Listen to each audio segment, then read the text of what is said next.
Aristoteles mengatakan salah satu ya yang terpenting adalah kalau kita ingin memahami segala sesuatu dari pengalaman.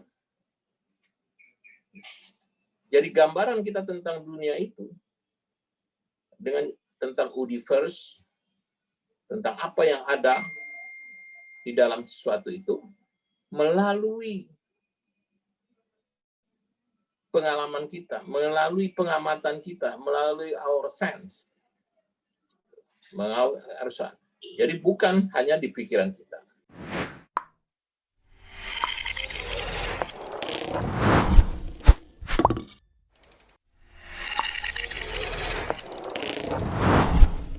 Kemarin kita mengatakan bahwa empirisme itu lebih mementingkan pengamatan,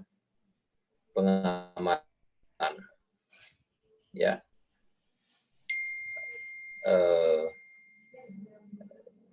Dia menolak ya bahwa sumber ilmu pengetahuan itu bersifat a priori.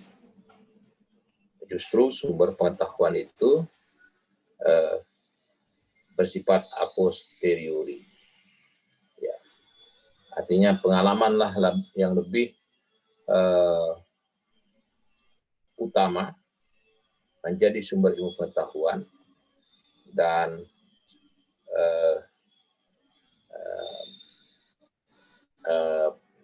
pikiran atau ide atau gagasan itu sebetulnya dianggap tidak ada.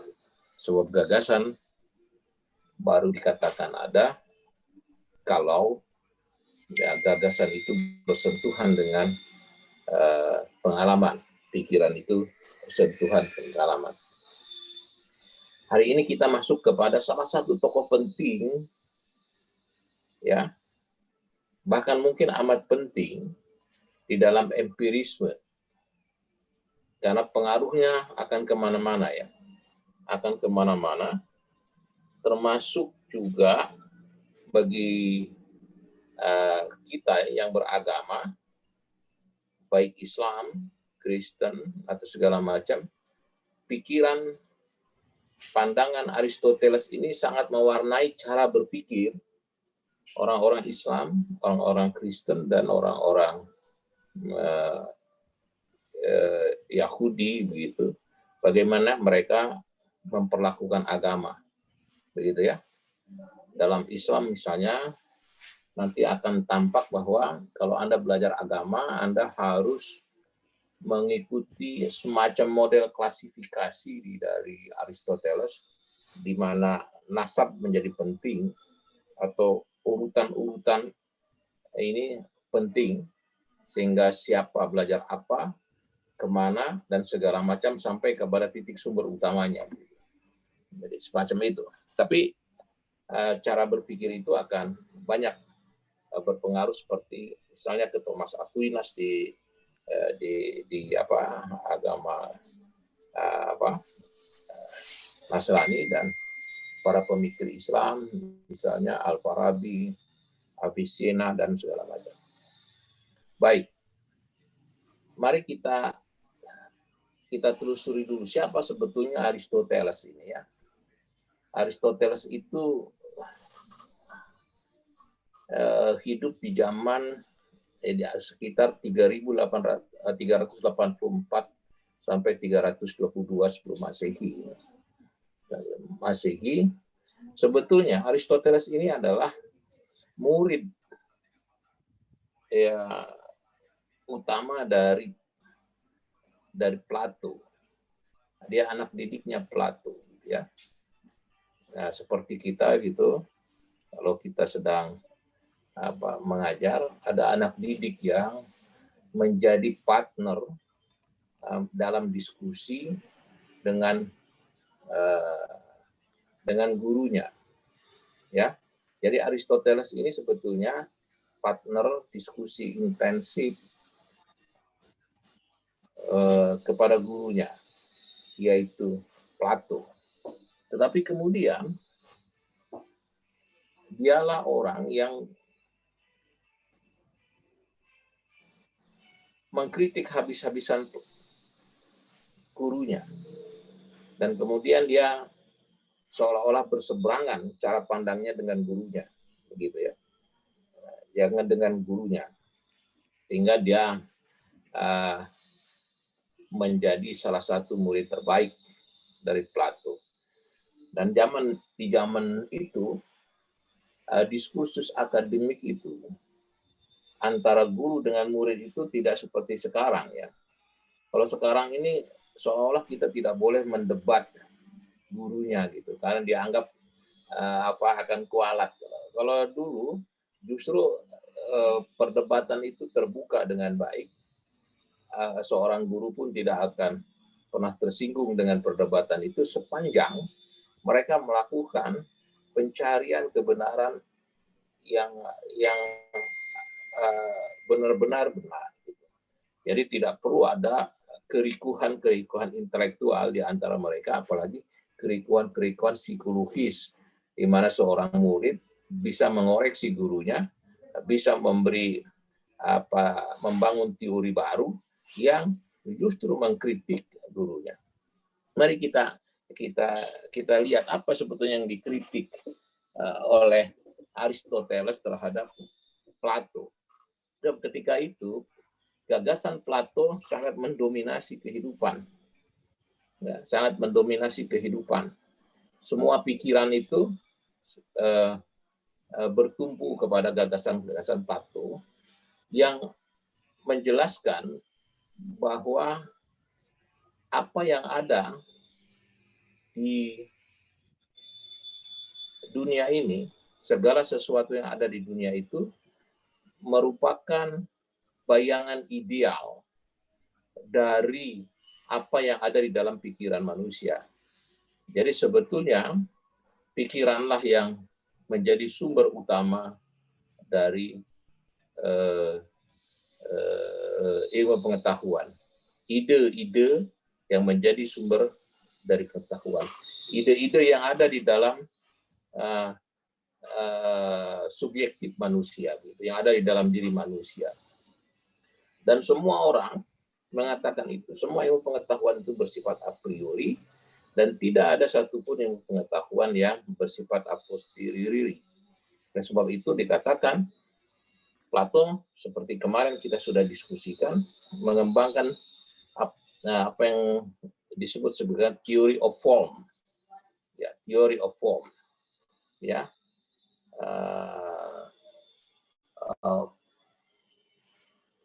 Di dalam bahasa lain disebut teori actus dan potensia. Actus dan potensia. Masih mudah-mudahan teman-teman masih ingat. Kalau saya punya kayu gelondongan, maka kayu gelondongan itu akan menjadi apa tergantung daripada aktusnya. Yang ada di kayu gelondongan itu sifatnya potensial. Dia bisa kita ubah seperti apa saja tergantung ide yang ada di dalam pikiran kita. Kalau ide di dalam pikiran kita mengatakan bahwa kayu itu kita bisa ubah dari menjadi pintu, maka jadilah kayu gelondongan itu menjadi pintu.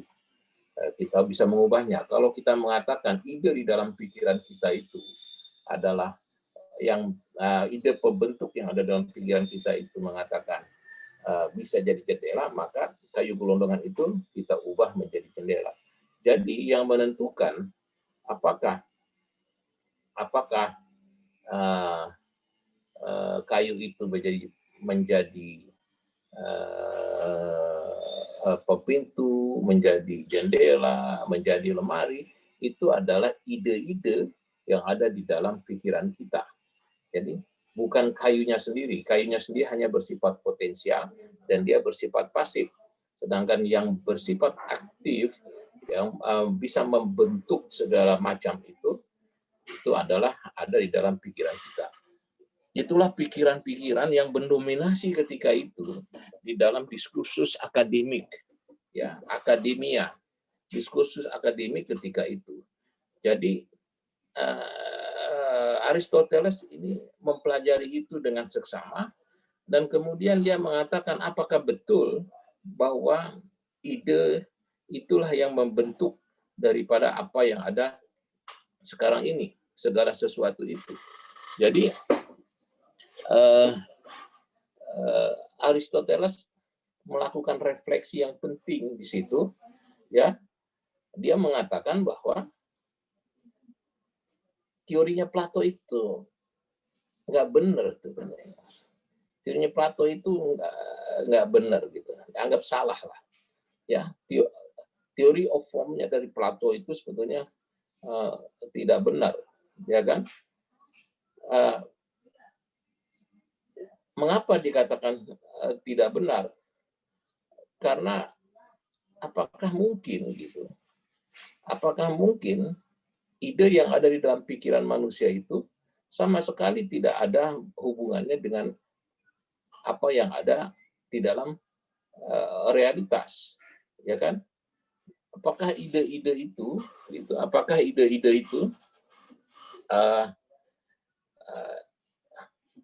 dipikirkan sebelumnya, atau jangan-jangan ide-ide itu sebelumnya tidak ada sama sekali?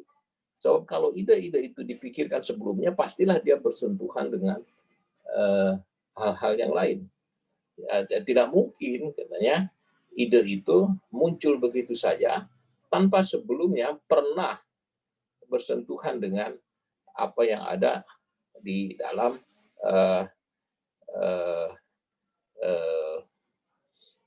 apa yang ada di dalam pikiran manusia. Jikapun ide-ide itu membentuk ide, pertanyaannya siapa yang membentuk ide dari ide itu? Siapa sebetulnya membentuk ide dari ide itu? Apakah itu hanya datang sendiri dan dia terlepas sendiri, atau mungkin ada pembentuk lain daripada ide yang ada di dalam pikiran manusia, yang ada di pikiran itu? Jadi kalau begitu ada ide yang bersifat infinity, bersifat infinite, yang tidak terbatas. Ide yang membentuk ide, begitu. Ide yang membentuk ide. Kalau begitu, ada ide membentuk ide, terus kita punya the form of the form, gitu ya. The form of the form, ya. Pembentuk daripada pembentuk. Gitu.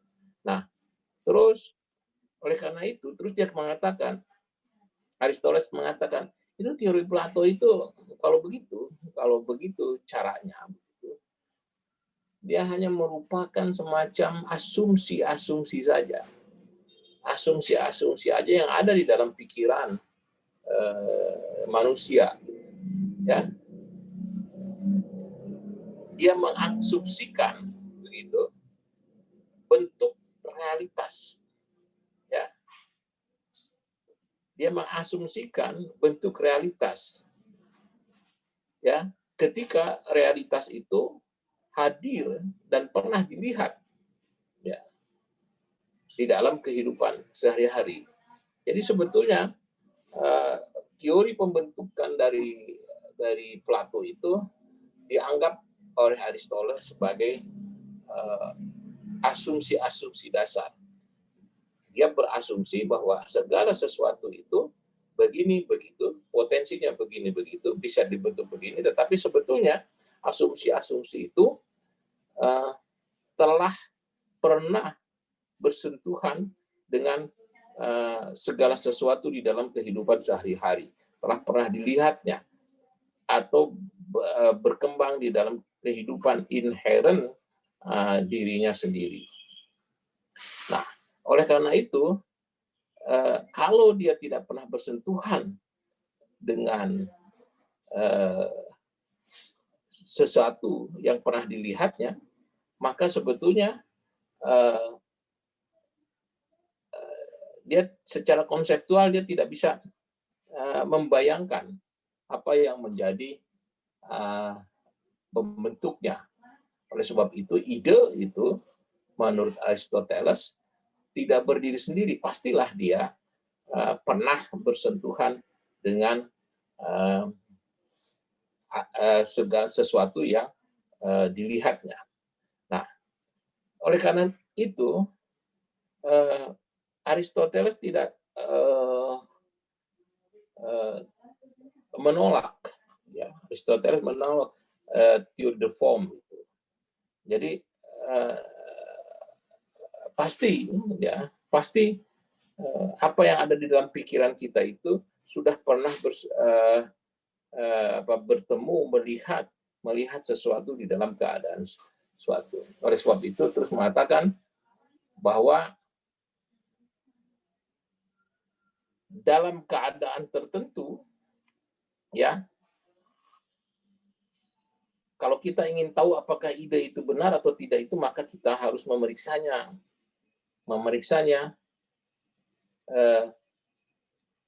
pada kenyataan, pada dunia natural, apa yang ada di situ. Apakah betul bahwa kayu itu bisa menjadi jendela, maka kita harus memeriksanya. Apakah betul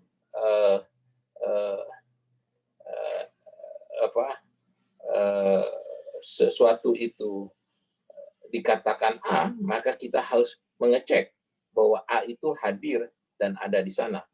Itu sebabnya dia menganggap Plato itu tidak terlalu percaya kepada panca indera. Ya, dia terlalu yakin bahwa panca indera itu tidak fungsional, gitu ya, tidak fungsional. Ya tidak terlalu meyakini bahwa panca indera itu bisa menjadi sumber pemahaman, pengertian atau pengetahuan, karena dianggap semua apa yang dilihat oleh panca indera itu selalu cenderung bohong, atau selalu cenderung menipu, atau selalu cenderung tidak benar, gitu ya, tidak benar. Jadi dia kurang percaya. Plato itu kurang percaya, dianggap kurang percaya kepada panca indera kita, ya, pengalaman kita. Nah, oleh karena itu terus ketidakpercayaan ini dikritik habis-habisan oleh Aristoteles. Ya, dikritik habis-habisan oleh Aristoteles.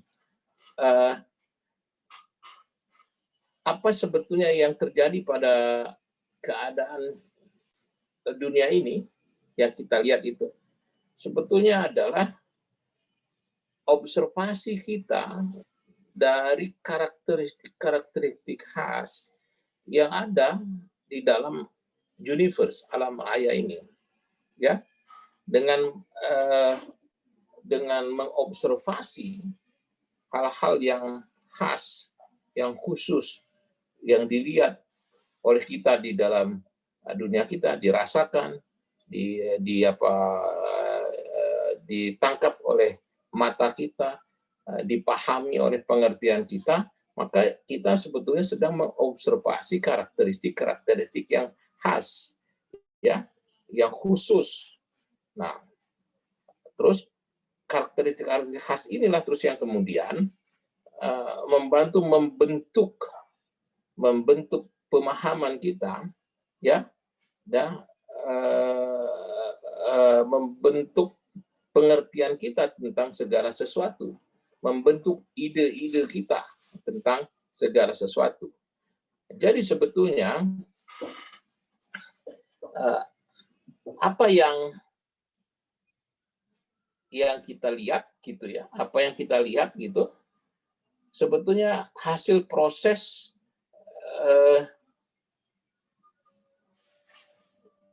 dalam bahasa Indonesia ini apa ya? Kalau dalam bahasa filsafatnya itu disebut what make it what it is. Ya, apa yang membuat itu segala sesuatu itu menjadi itulah segala sesuatu itu. Nah, jadi what make it what it is, gitu ya. Jadi sebetulnya apa sih yang membuat segala sesuatu itu menjadi segala sesuatu itu seperti dirinya sendiri. Gitu. Seperti dirinya sendiri. Apakah ini berdasarkan daripada ide-ide atau ini berdasarkan dari pengamatan atau pengalaman kita bahwa adanya sesuatu itu karena kita juga memastikan bahwa sesuatu itu seperti adanya seperti sesuatu itu. Jadi tidak mungkin kita menyatakan sesuatu tetapi terus kita sendiri tidak mengidentifikasi bahwa sesuatu itu merupakan sesuatu sebagaimana adanya sesuai dengan keadaan dari sesuatu itu. Jadi ini bahasanya agak susah nanti, harus dibayangkan ya, harus dibayangkan.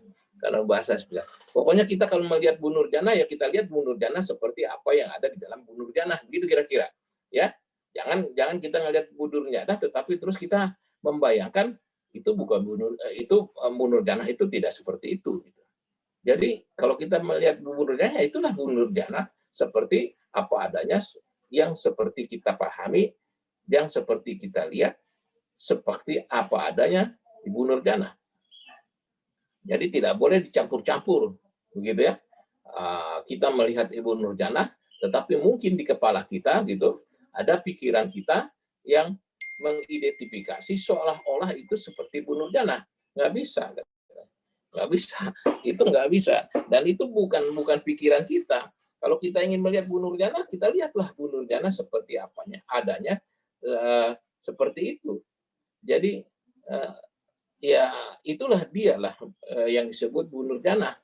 Jadi jangan sampai ada pikiran bahwa Bu Nurjana seperti ini. Nah, kalau ada pikiran Bu Nurjana seperti ini, artinya kita mengkonstruksi Bu Nurjana berdasarkan pikiran kita gitu, berdasarkan ide kita, bukan berdasarkan Bu Nurjana seperti yang ada pada dirinya sendiri. Nah, ini persoalan yang digugat oleh Plato, begitu. Kalau kita ingin tahu segala sesuatu, maka sebetulnya kita harus lihat apa adanya, gitu. Bukan terus kita membayangkan berdasarkan ide-ide yang ada di dalam pikiran kita. Karena ide-ide di dalam pikiran kita itu ya tidak sepenuhnya bisa mengkonstruksi apa yang ada yang kita lihat. Oleh sebab itu, sumber pengetahuan itu sebetulnya bukan berasal dari pikiran kita. Sumber pengetahuan itu berdasarkan dari pengalaman yang ada, yang diterima, yang jadi kemampuan manusia itu Aristoteles itu tidak, kemampuan manusia itu bukan kemampuan yang berasal dari innate ability ya, yang dibawa sejak lahir gitu ya. Nah, tapi kita sesungguhnya belajar dari pengalaman kita. Ya. Kita belajar dari pengalaman kita men-share, membagi pengalaman kita, memahami karakteristik itu sehingga kita bisa tahu what they are, ya apa sesungguhnya mereka itu. Jadi oleh karena itu Aristoteles mengatakan salah satu ya yang terpenting adalah kalau kita ingin memahami segala sesuatu dari pengalaman. Jadi gambaran kita tentang dunia itu, tentang universe, tentang apa yang ada di dalam sesuatu itu, melalui pengalaman kita, melalui pengamatan kita, melalui our sense. Jadi bukan hanya di pikiran kita. Nah, oleh sebab itu dia juga mengkritik Plato. Kalau Plato mengatakan bahwa apa yang ada di dunia ini adalah semacam pseudo-kopi, ya, fotokopi lah gitu ya, dari apa yang ada di dalam ide manusia, dia mengatakan enggak gitu. Ya. Sebab apa yang ada di dunia ini bukan fotokopi bukan fotokopi yang ada dalam ide-ide di dalam pikiran kita, ya. Bahkan mungkin gitu ya, kalau kita menggunakan cara berpikirnya Plato, menurut Aristoteles, ya mungkin saja apa yang ada di dunia ini adalah kopi yang tidak sempurna, gitu ya. Kopi yang tidak sempurna dari pikiran kita, gitu. Jadi tadi saya katakan kalau kita melihat Bu Nurjana, ya jangan memahami Bu Nurjana itu berdasarkan perspektif diri kita sendiri, tapi pahamilah Bu Nurjana seperti apa adanya, sesuai dengan keadaan yang ada pada dirinya. Itulah Bu Nurjana yang betul, dan pengalaman itulah yang sebetulnya memberi pengetahuan kepada kita tentang apa yang kita maksudkan sebagai Ibu Nurjana. Nah, itulah yang jadi kalau itu digunakan sebagai fotokopi atau salinan atau bayangan daripada pikiran kita, maka sebetulnya kalau pakai terminologi itu, kata Aristoteles, itu sebetulnya fotokopi yang tidak sempurna, begitu ya, tidak sempurna. Oleh karena itu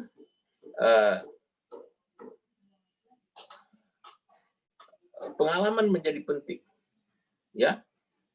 Pengalaman menjadi penting, dan dari pengalaman itu kita mempelajari detail, rinci daripada apa yang dimiliki, apa yang menjadi ciri karakteristik dari segala sesuatu itu. Jadi kalau kita mempelajari Bu Nurjana, ya, memiliki pengetahuan tentang Bu Nurjana, maka kita sebetulnya melakukan pengamatan, pengalaman tentang karakteristik yang khas yang melekat kepada diri Bu Nurjana, sehingga dia tidak terdapat lagi pada diri orang lain. Walaupun ada ciri-ciri umum yang ada di Ibu Nurjana, terdapat pula di tempat yang lain. Misalnya di Bu Dwi ada ciri umum yang dimiliki oleh Bu Nurjana, tetapi juga dimiliki oleh Dwi. Misalnya ciri-ciri umum itu wanita, ya kan? Wanita. Tidak mungkin Bu Nurjana terus cirinya disamakan dengan Bu Budi. Nah, gitu ya. Ada ciri-ciri karakteristik yang sama, tetapi ada karakteristik yang spesifik, yang tertentu, yang memang milik Ibu Nurjana sendiri, yang berbeda sama sekali dengan apa yang dimiliki oleh Bu Dwi atau ibu-ibu yang lain. Nah, oleh sebab itu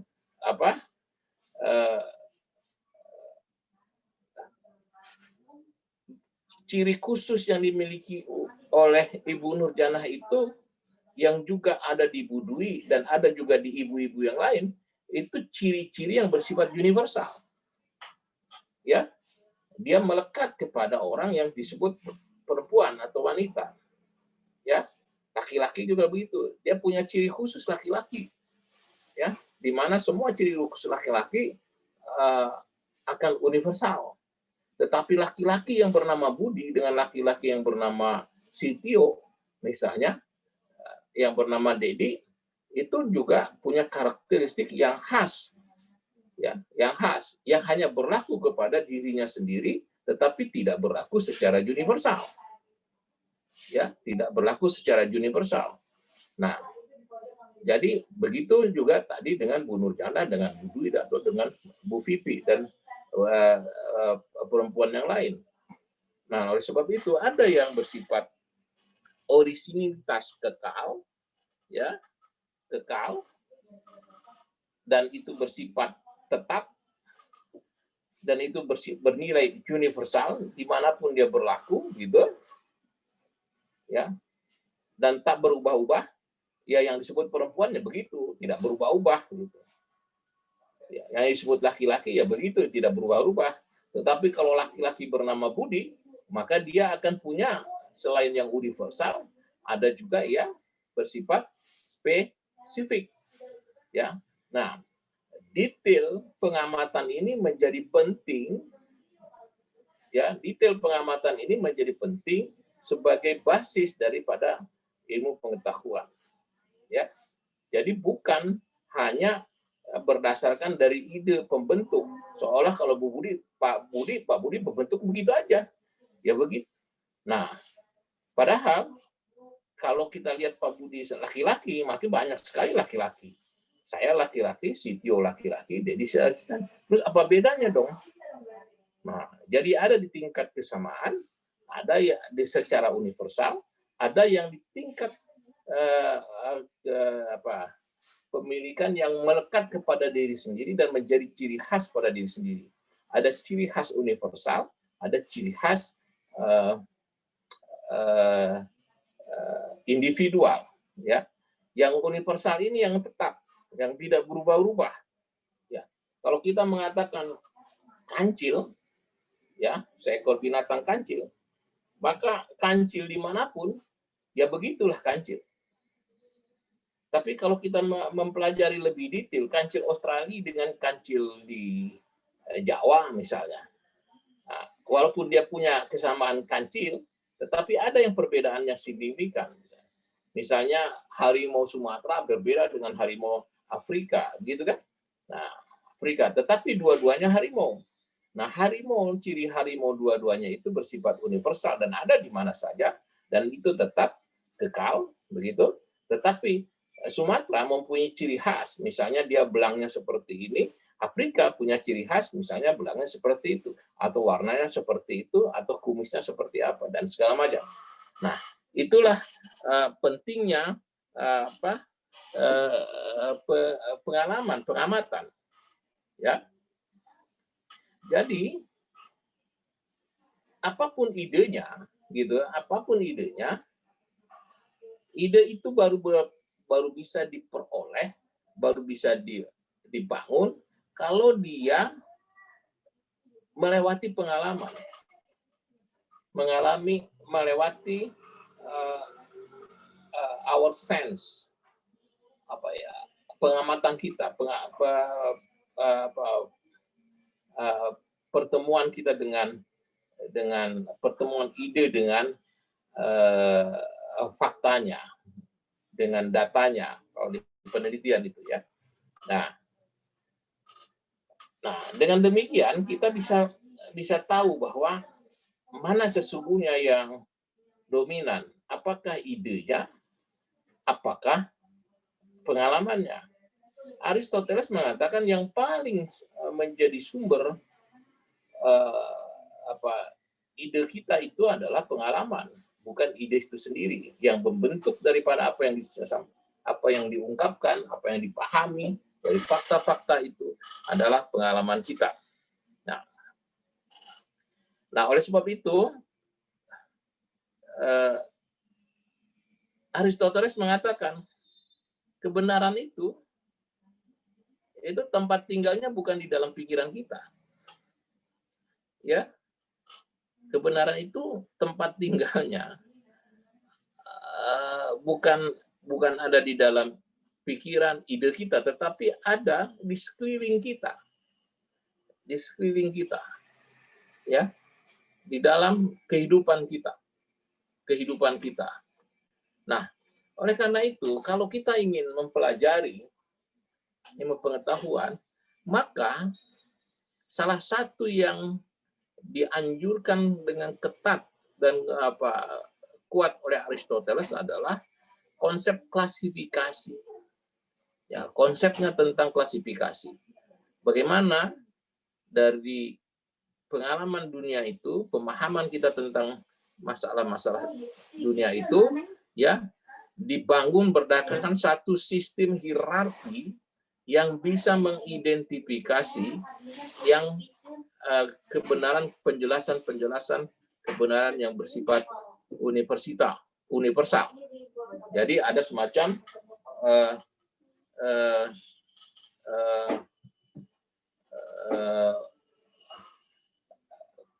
membuat kategorisasi, membuat klasifikasi. Ya. Jadi kalau kita ingin melihat, saya kembalikan lagi tadi contohnya ke Bu Nurjana aja. Kalau kita ingin melihat Bu Nurjana, Maka kita lihat Bu Nurjana sekarang apa adanya, terus kita klasifikasi. Klasifikasi apa ciri utamanya yang melekat kepada dirinya, dan mana yang menjadi ciri yang berubah-ubah, yang setiap saat bisa berganti, bertukar, berubah, dan beradaptasi dengan lingkungan. Nah, misalnya dari dua klasifikasi ini, ada yang menetap, kekal, dan tidak berubah-ubah, ada yang tidak menetap, tidak kekal, dan berubah-ubah, begitu. Terus kita urut lagi, kita buat yang menetap apanya, yang menetap misalnya kulitnya, warna kulitnya. Tidak mungkin Bu Nurjana warna kulitnya misalnya putih kayak orang bule gitu ya. Nah gitu. Kalau ada klasifikasi Nurjana kulit putih orang bule, pasti bukan Nurjana ini. Ada Nurjana sebelah sana gitu misalnya gitu kan. Gitu. Tetapi kalau kita ingin melihat bahwa memahami, mengetahui Nurjana ini, maka Nurjana ini punya nilai karakteristik yang seperti itu. Ya. Nah, terus apa? Misalnya yang universal kekal adalah perempuan. Misalnya yang universal kekal adalah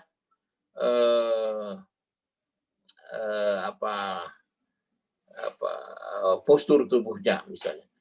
Kalau wajah bisa berubah ya, karena sekarang udah ada teknologi plastik gitu, bisa diubah gitu ya misalnya. Mana?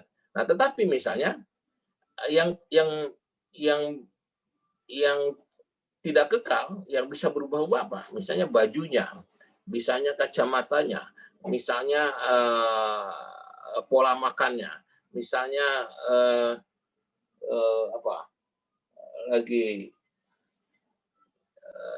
cara berpikirnya, misalnya mana gitu. Nah terus diklasifikasi sampai betul-betul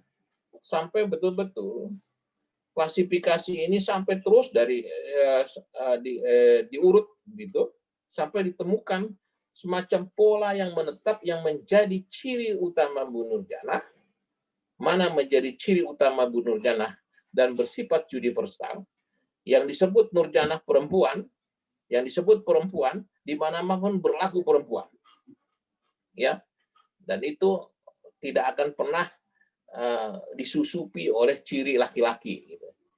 Nah itu pasti perempuan. Jadi setiap ini itu nilai karakteristiknya adalah universal.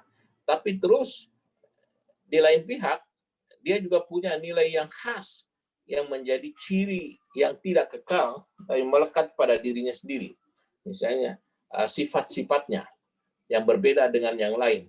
Misalnya cara berpikirnya, misalnya cara berpakaiannya, warnanya, warna pakaian dan segala macam. Nah, oleh karena itu, kata Aristoteles, klasifikasi inilah yang sebetulnya ya membangun ilmu pengetahuan. Ya, membangun ilmu pengetahuan dapat memastikan bahwa kebenaran ilmu pengetahuan itu meyakinkan, ya, dianggap benar. Jadi bukan pikiran kita. Jadi berdasarkan pengalaman, melakukan klasifikasi, melakukan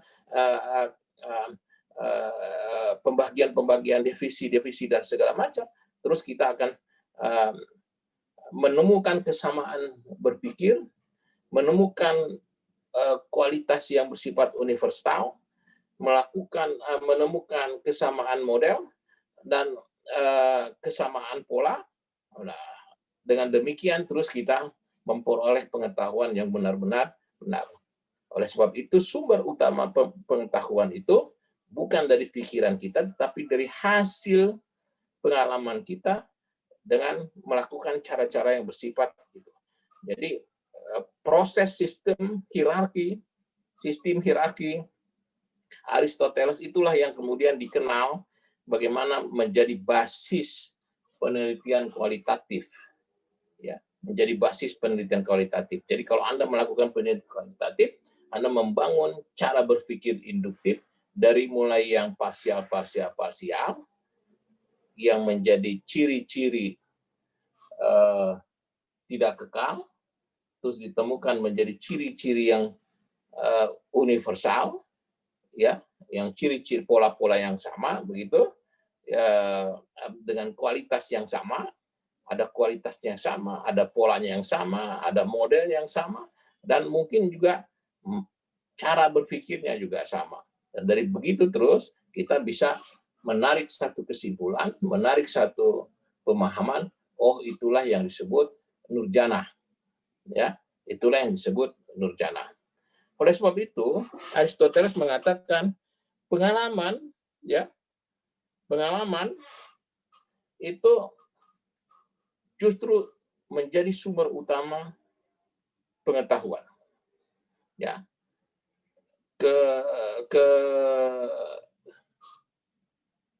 Apa istilahnya, ya, kekomplitan kita di dalam melakukan klasifikasi terhadap segala sesuatu, ya, dari mulai yang simple, yang kecil-kecil, ya, sampai kepada fakta,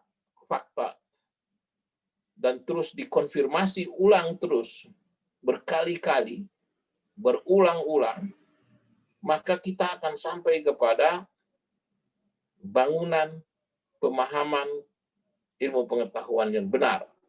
Jadi, tugas kita adalah melakukan klasifikasi dari segala sesuatu yang ada di dunia ini, ya, dari sesuatu yang simple, yang sederhana, ya, organisme yang sederhana, ya,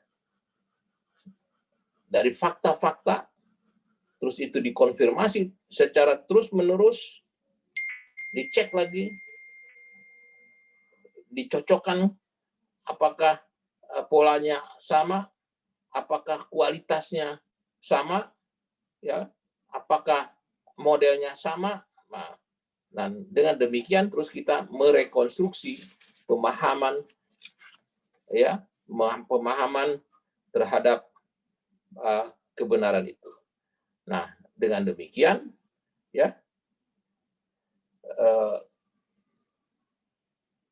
ilmu pengetahuan itu, ya, tidak ditentukan oleh ide yang dibawa oleh pikiran kita, tetapi merupakan hasil rekonstruksi dari klasifikasi kita, dari praktek-praktek pengalaman kita. Nah,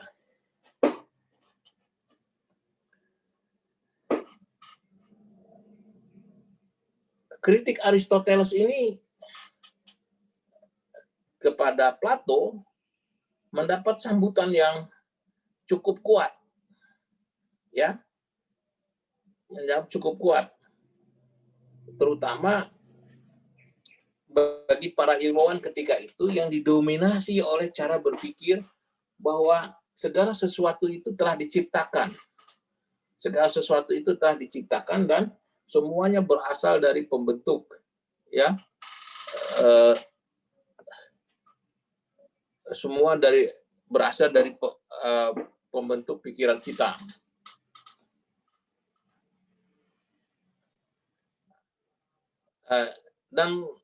Dan suasana akademik ketika itu digambarkan sebagai suasana yang menggantungkan diri kepada pikiran-pikiran manusia, dan itu menjadi seolah-olah otoritas para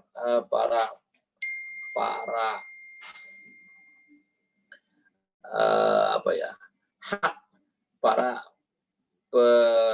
penterjemah pikiran, gitu, pada penerjemah pikiran, ya. Orang didominasi dengan pikiran itu, tetapi orang tidak bisa merekonstruksi seperti melakukan fakta-fakta itu.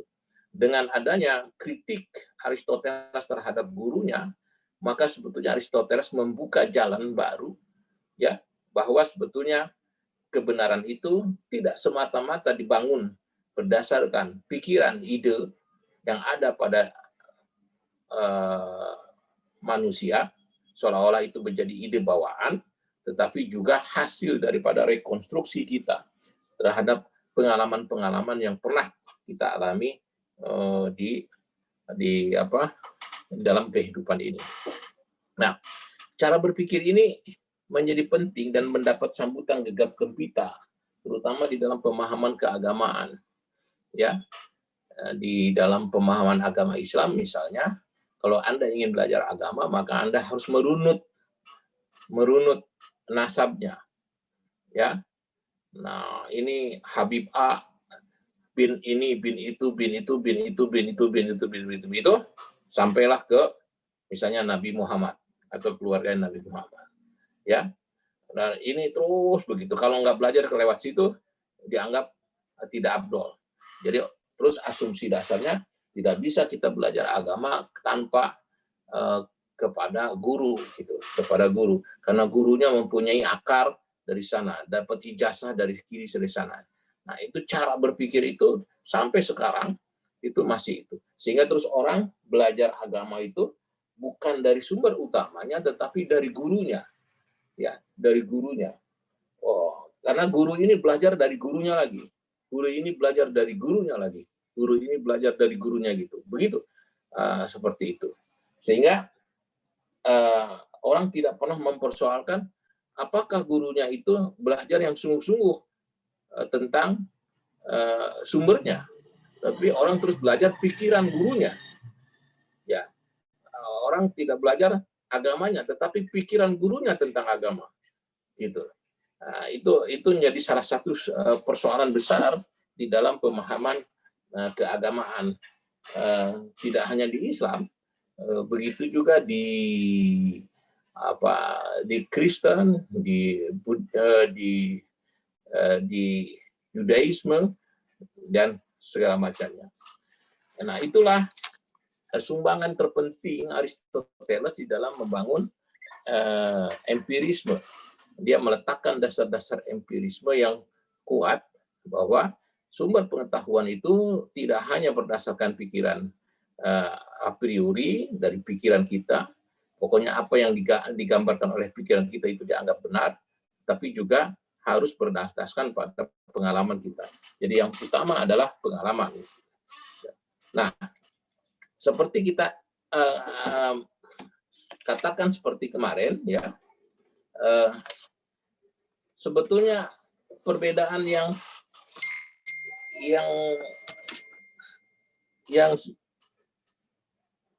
jelas antara empirisme dengan rasionalisme itu kan sederhana aja, ya. Nah, kemarin sudah saya katakan, kalau rasionalisme itu sangat percaya kepada pikiran sebagai sumber utama pengetahuan, maka empirisme itu justru sebaliknya, dia sangat percaya kepada pengalaman sebagai sumber pengetahuan. Pengalaman indrawi itu dianggap sebagai satu-satunya sumber ilmu pengetahuan, penjamin kepastian kebenaran pengetahuan, ya. Jadi tidak berdasarkan lagi hanya logika atau pikiran. Karena pengalaman menjadi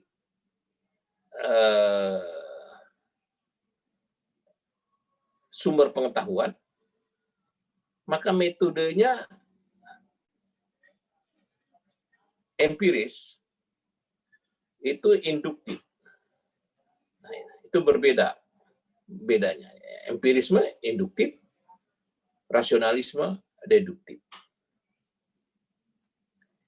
Apa yang ada di dalam pikiran kita, apa yang ada di dalam ide yang ada dalam pikiran itu tidak datang sendirinya. Apa yang ada di dalam pikiran kita, ide yang ada dalam pikiran itu diperoleh melalui pengalaman secara a posteriori, ya. Tadi mengklasifikasi, melakukan itu. Jadi ide-ide yang ada di dalam pikiran kita itu tidak datang sendirinya, tetapi diperoleh melalui suatu pengalaman yang bersifat a posteriori, ya, melihat seperti itu. Nah, cara kerjanya tadi sudah dikatakan klasifikasi, jadi dia menggunakan model induktif, ya, menginduk. Oleh karena itu ide bawaan yang dianut oleh rasionalisme itu dianggap omong kosong, dianggap tidak ada, gitu ya. Ya, karena tidak mungkin membayangkan seorang bayi yang begitu lahir terus dia punya pengetahuan tentang bunuh danah misalnya kan. Misalnya ada seorang bayi yang baru lahir terus dia tahu bahwa itu bunuh danah. So bayi itu kan baru tahu itu bunuh danah kalau dia bersentuhan dengan ibu Nurjana. Dia mengamati apa yang dilihatnya sebagai ibu Nurjana gitu. Nah, ide bawaan itu dianggapnya tidak ada gitu ya. Manusia itu dilahirkan semacam tabula rasa gitu ya. Kosong gitu, putih seperti kertas putih. Kemudian diisi pengetahuannya berdasarkan kepada pengalaman-pengalaman. Oleh karena itu, empirisme menganggap bahwa pikiran manusia itu tergantung kepada aktivitas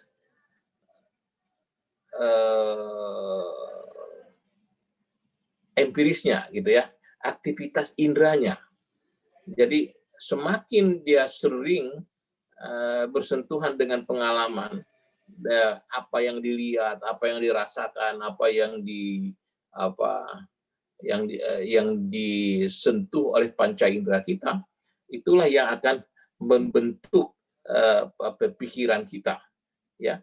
Itulah yang akan membentuk pikiran kita. Jadi pikiran manusia itu tergantung pada aktivitas indranya, Nah, oleh karena itu antara ide dengan pengalaman kenyataan itu ada pertautan, ya, ada pengalaman, ada korespondensi di situ, ada pertautan antar fakta, kenyataan, pengalamannya dengan idenya. Ya, dia tidak melepaskan diri, seolah-olah ide berdiri sendiri, atau pengalaman berdiri sendiri. Pengalaman dan ide itu bertautan sehingga dia berkorespondensi, ya, berkorespondensi. Nah, oleh karena itu pengetahuan manusia itu, setiap pengetahuan itu manusia itu bisa bertambah kalau dia bersentuhan dengan pengalaman empiris. Semakin sering dia bersentuhan dengan pengalaman empiris, maka dia semakin kaya pengetahuannya, ya. Semakin kurang dia bersentuhan dengan pengalaman empiris, maka dia semakin miskin, ya. Makin miskin dia. Semakin. Oleh karena itu persentuhan antara kenyataan dengan pikiran, dengan ide menjadi penting, karena persentuhan itulah yang sebetulnya membangun kekayaan ilmu pengetahuan. Ya, semakin sering bersentuhan dengan pengalaman, semakin kaya penjelasan dia terhadap ilmu pengetahuan. Oleh sebab itu, sifat ilmu pengetahuan itu a posteriori, ya, a posteriori. Dia terus bersentuhan dengan pengalaman, dengan dengan pengamatan, dan terus dia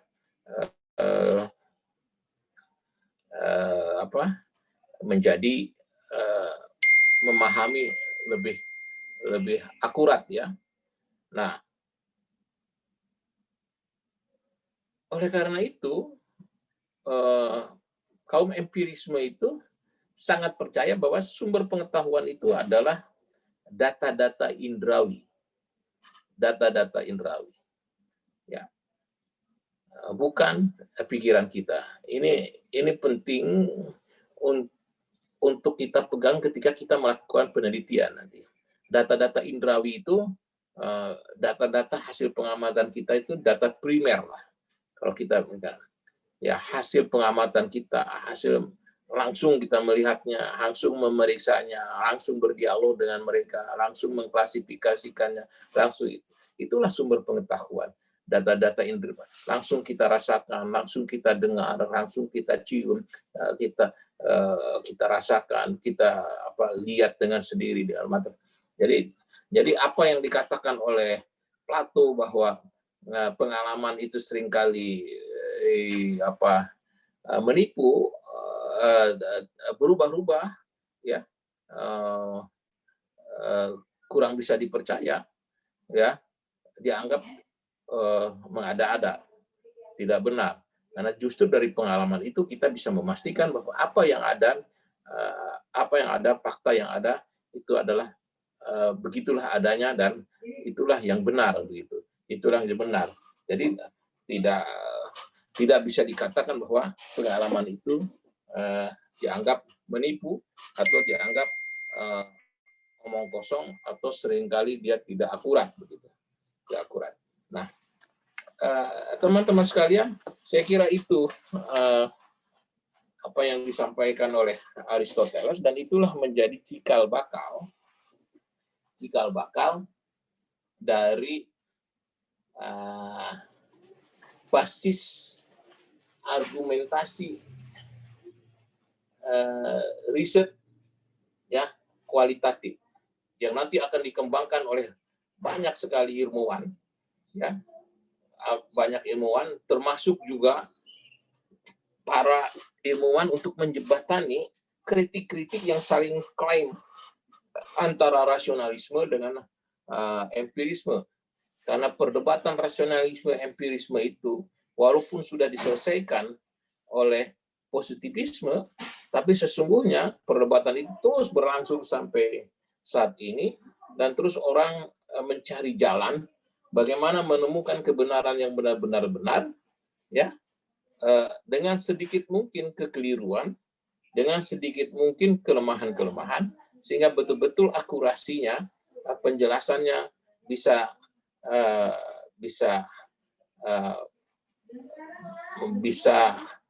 valid, bisa benar, gitu, benar-benar benar dan tidak mengandung kekeliruan. Nah, perdebatan inilah terus yang kemudian para ilmuwan mengatakan kebenaran itu relatif lah, gitu.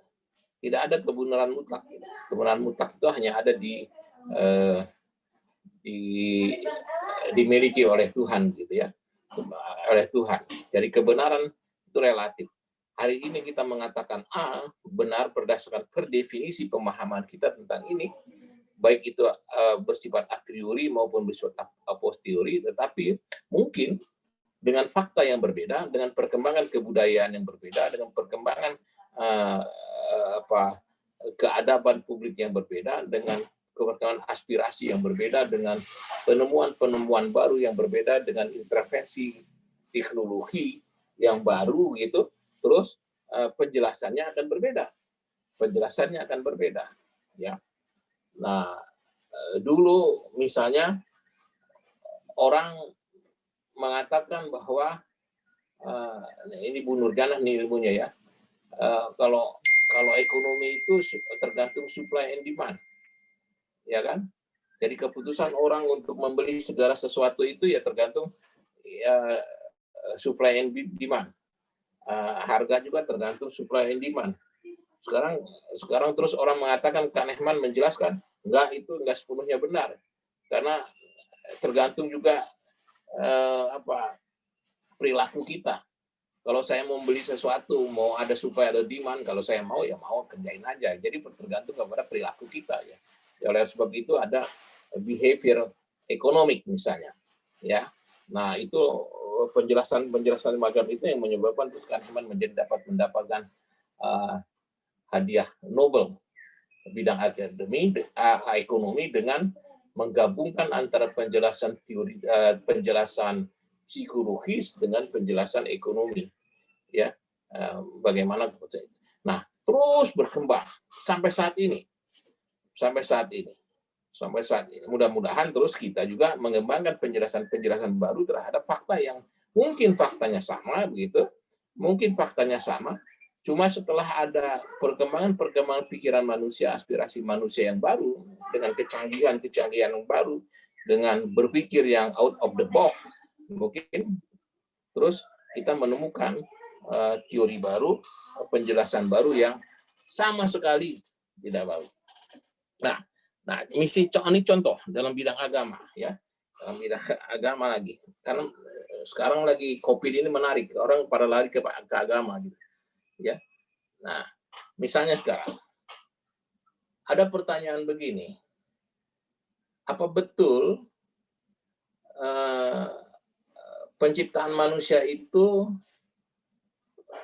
ini pertanyaan ini nakal, ya, sepenuhnya adalah hasil kreasi Tuhan. Terus orang mengatakan, jangan-jangan Tuhan itu hanya menciptakan manusia untuk pertama kali saja. Tapi untuk selanjutnya, Tuhan mendelegasikan penciptaan itu kepada manusia sendiri. Nah, ketika dia menciptakan Adam, ya kan, Tuhan mengerjakannya sendiri. Ya. Nah, ketika terus menciptakan Hawa, dia mengambil dari tulang rusuknya.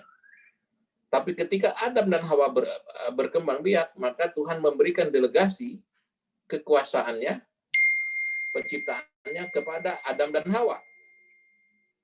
Tuhan hanya ikut campur ketika meniupkan roh pada usia 40 hari.